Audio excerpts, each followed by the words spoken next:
These Smoky Mountain deviled eggs are creamy, crunchy, a little smoky, and just different enough to stand out. Let me show you how to make them.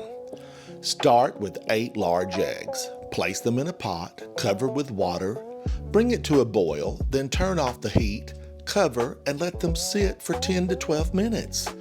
Peel the eggs under running water. That helps the shells come off clean, no frustration. Slice the eggs lengthwise, pop the yolks into a bowl, and set the whites aside. Now for the filling. Add 3 tablespoons of mayonnaise, 1 teaspoon of yellow mustard. Mash those yolks until smooth. Half a teaspoon of apple cider vinegar. Ooh, vinegar. And 1/2 to 1 teaspoon of Hungarian paprika. Mix that together until it's creamy and silky. This is your base. Now build the flavor and texture. Add 1 tablespoon of finely chopped bread and butter pickles. It's a little sweetness.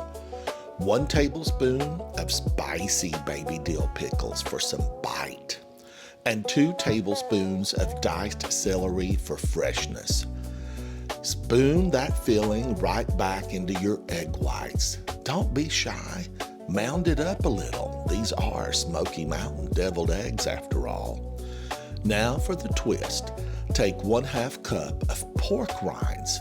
Crush them down into a fine dust. Sprinkle that right over the top. Finish with a light dusting of Hungarian paprika. And that's it. Creamy, crunchy, smoky, with just the right balance of tang and texture. You get that richness first, then the crunch kicks in. These are not your average deviled eggs.